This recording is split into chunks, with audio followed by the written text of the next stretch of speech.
At the beginning of the story, suddenly something happens in the world that wipes out the entire human population. And it happens so suddenly that people die wherever they are sitting. But in a small town in America, I survive. And I start feeling that now I am the last human left on Earth. Even in this loneliness, I create a calm routine for my life. I live in the same library where I used to work before. And even today, I take complete care of the books, arranging them properly so that they do not get damaged. For food, I bring supplies from the supermarket, and I have also started fishing because humans and animals have all disappeared. But fish are still alive, and they are what keep me alive. I had created a complete system for cleaning the houses in the city. Every day I would choose one house and go inside covering my face so that I could avoid any kind of dirt or disease. Whatever useful things I found, like batteries or petrol for my truck, I collected everything, and I brought all the books found in the house to my library. If I found a dead body anywhere, I would wrap it in its own sheet and bury it with the help of an excavator. After finishing the work, I would make an X mark in front of that house and also mark it on my map so that I would not have to go there again. One night, after watching an old movie as usual, I went to sleep when suddenly I was startled by the sound of a loud explosion outside. When I looked outside, fireworks were bursting in the sky,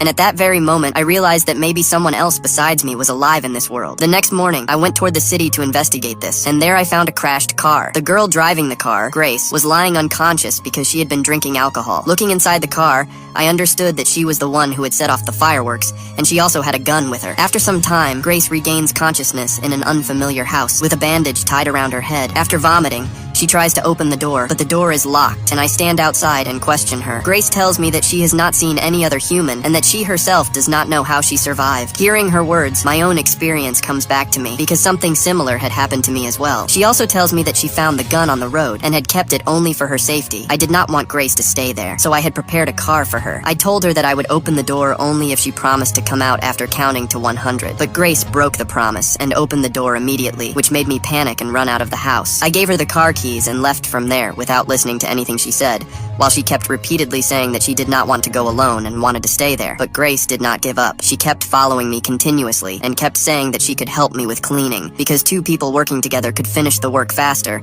and then they could head toward some other city. But for me, there was no other city. I clearly refused and said that I did not need any helper, yet she kept walking alongside me. Her presence brought a strange brightness and noise into my silent and frozen life that had been missing for a long time. I shared food with her, but made her sit at a separate table and avoided unnecessary conversations. I also refused to discuss how the world ended or the reasons behind it, and one evening I even silenced her by saying that even when I lived among people before, I was still lonely from the inside. When Grace saw that I was not going to agree under any circumstances, she packed her things and got ready to leave. As soon as she sat in the car, I realized that I did not want to let her go like this, and I went myself and said that I had changed my decision, and that she could stay here for a few days on a trial basis. After this, Grace started going with me to clean houses, and slowly began to understand my entire system. That was when she found out that I remembered the name of every dead person in the city, and also knew who had borrowed which book or whose late fees were still pending. When it came time to bury the bodies, Grace felt that I was very stone-hearted because I never said anything in memory of the dead. She told me that whenever she found a body on the road, she would hold her breath for 10 seconds in their honor. Just to keep her happy, I started doing the same along with her. Sometimes I would say that I missed the earlier piece, especially when Grace kept talking continuously while shopping, or played very loud songs in the truck, but even then I never stopped her. One day when Grace saw that I was not in the library, she went into my office. There she saw that I had carefully preserved the photographs taken from the houses in files,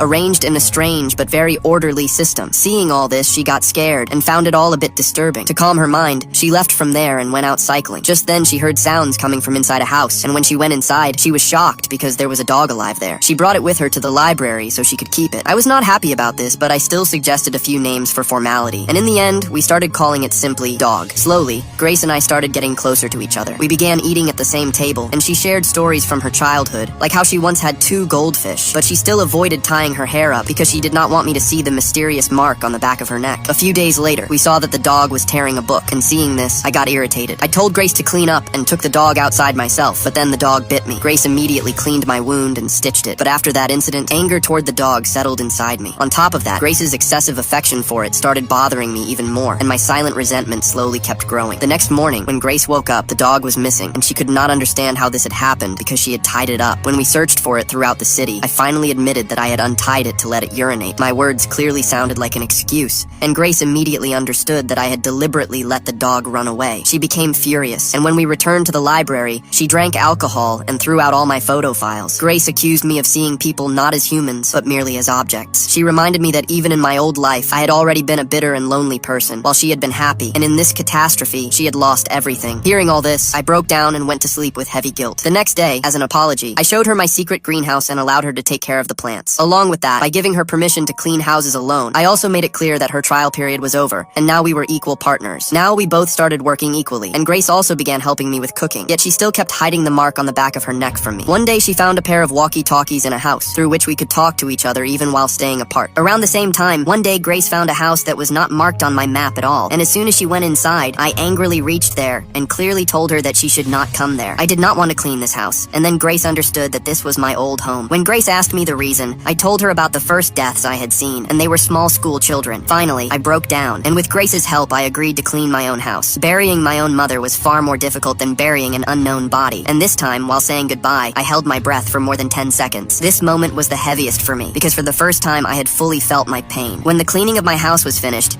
Grace admitted that she had hidden something from me, but instead of telling me, she kissed me to put me to sleep. The next morning, when I opened my eyes, I found myself on the bed of the same house where I had brought Grace for the first time. Picking up my gun that was kept there, when I went downstairs, I was stunned to see Grace having breakfast with two other people, Violet and Patrick. She was calling them her mom and dad, but there was no real conviction in her voice. Strangely cheerful, they started explaining to me that in California, thousands of people were living together by forming a community. They said that I never came to know about this because I never left my city to look for others. Otherwise, I would have seen their signs on the roads. Hearing this, anger filled inside me, because Grace had made me feel that we were the last humans left in the world. Without listening to anything, I ran out of the house, and Grace kept following me, trying to explain that they were not her real parents, but two strangers whom the community had chosen as her new parents. She also started saying that the two of them were not even husband and wife, and that she felt they were strange and crazy, but I did not care about any of it. I left Grace there and went to the library. Meanwhile, Violet told Grace that now she would have to go with them to California because she could no longer live alone, and they had to become a real family. Before leaving, Patrick came to me at the library and invited me to come along as well, saying that people like me were badly needed there. He told me that a team of doctors had discovered new ways to manage and change the human mind, but I had no interest in these things. While leaving, he wrote his address in a book and left it there so that if I ever changed my mind, I could reach there. After some time, Grace left the city crying, along with Violet and Patrick. While leaving, she kept looking at the marks on the necks of her new parents and silently wondered what was going to happen to her next in California. I tried to return to my old routine, but now the same loneliness and silence started hurting me from inside. The quiet that once gave comfort had now become a burden, and in anger I started throwing things at my old house to vent my pain. All night, I kept seeing dreams of Grace, and as soon as morning came, I took out all the photo files.